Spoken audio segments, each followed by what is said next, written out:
don't ask about what are we going to do if we don't get a bonus. Get the damn $26 million.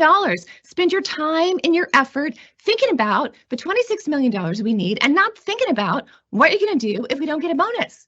All right? Can I get some commitment for that? I would appreciate it. Today, we're going to explore a fascinating case study in leadership, or rather a study in how not to lead when running a company. Picture this: a CEO goes on a tone-deaf rant, causing a firestorm of criticism and ridicule. And what might just be one of the cringiest internal leaks of all time, it's the unfortunate story of Herman Miller CEO Andi Owen. Let me paint the picture for you. Okay, so there's this company, Herman Miller, which is a company that produces office furniture, equipment, and home furnishings, and their employees recently discovered that they would not be receiving their bonuses. Meanwhile, their fearless leader, CEO Andi Owen, still received her bonus, which was alleged to have been in the ballpark of $3.9 million. According to SEC filings, her base pay was $1.1 million, so if we account her base pay with her bonus, it works out to about $5 million. At the same time, she incoherently rants about how the company just lost $26 million, as if it's the employee's responsibility for that loss, not hers, the CEO, the capital allocator of the company. So in a response to questions about how the employees can stay motivated when they're not getting their bonuses, Owen decided to deliver a sermon on the virtues of focusing on what the employees can control while subtly dismissing their concerns. Leave pity city. Let's get it done. Thank you. Have a great day. Let's explore some of her unique presentation skills. I find it odd that she keeps lowering her voice in a dramatic fashion at the end, kind of like it's like an anger management technique. And then at the end, she sticks her hands out like she's attempting a mic drop. Or maybe she's attempting to do jazz hands. I honestly don't know why she felt the need to do this at the end of her rant. And it's almost kind of like she just sort of is proud of herself for having crush the spirits of her employees. Like, I just crushed your spirits. Now I'm spitting in your face. Boom.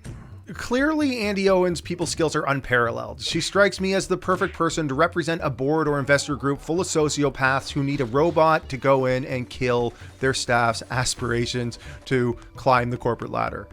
This reminds me of that movie with George Clooney and Anna Kendrick called Up in the Air. This was a movie about a corporate downsizer who travels the country firing people on behalf of their employers. He's basically the Grim Reaper of the corporate world, delivering the bad news with a mix of empathy and ruthless efficiency. Now, if you've seen Up in the Air, you might think Andi Owen would be the perfect candidate for a role with that company.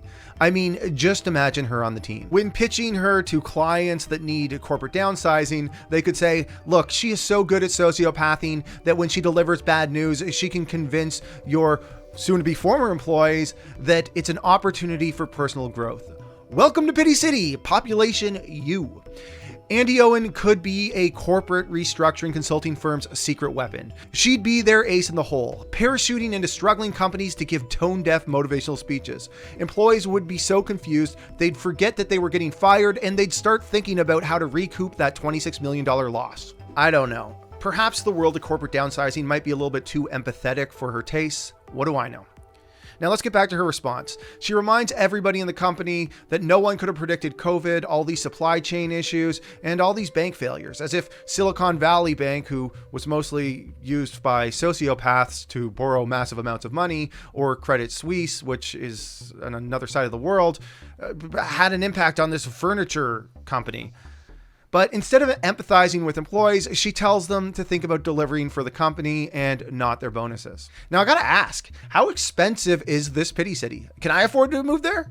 Is it cheaper than Toronto real estate? Because apparently, according to Andi Owen, that's where her employees are living. Maybe they're nice folks in Pity City. Do they got a baseball team? Ah, yes, the Pity City Wine Warriors. Instead of calling them ball players, we could call them ball players, but spell it B-A-W-L. Because they're always pitying themselves. Get it? And folks, some people are calling her Karen. Now, I don't want to jump on the whole Karen bandwagon thing, but I got to for a second. When Karen is your CEO, you could expect a few things. 1, tone-deaf rants. 2, lack of empathy. And 3, an HR nightmare. I'd like to speak to the manager. No, top talent won't be leaving Pity City anytime soon. They'll be leaving the company instead. It kind of reminds me of a few other questionable CEO moments. Of course, we got Travis Kalanick, the former CEO of Uber, who famously got into an argument with an Uber driver who complained about the company's decreasing fares. Mr. Kalanick, he said to the Uber driver, "Some people don't like to take responsibility for their own problems," and then blamed the driver for not adapting. And then we got John Shatner, also known as Papa John. He sparked controversy in 2017 when he blamed the NFL's national anthem protest for his company's declining pizza sales. Let's get back to Andi Owen. Questions came through about how can we stay motivated if we're not going to get a bonus. It's obvious that deep down she feels guilty about her bonus. She shouldn't have even touched on it, but she still did. And it's tone deaf to talk about teamwork, well, essentially saying, bonus for me, not for thee. Andi Owen's display of tone-deaf leadership serves as a reminder that empathy is a critical component of effective management, especially during a time of crisis, with countless people struggling to make ends meet, facing the potential of a gig economy, and the dream of home ownership becoming increasingly elusive for younger generations. A little compassion goes a long way. If you're Andi, think of it like this. You know what's cheaper than buying real estate in Pity City? A healthy dose of empathy and self-awareness. Owen's leadership fiasco should be a cautionary tale for other CEOs and executives. When you're sitting on a multi-million-dollar salary, maybe take a moment to put yourself in your employees' shoes before lecturing them about the perils of self-pity. Also, understand that anything you say could be recorded and used against you on social media. I've never ran a company the size of Andi's, so who am I to say this? But whether you're running a company, managing a baseball team, or just trying to make it through the daily grind, a little understanding can make all the difference in the world. All right, everybody, thank you for watching. If you could do me a big favor, please hit the like button, subscribe, and ring that notification bell. Let me know what you think in the comments section. I love you all.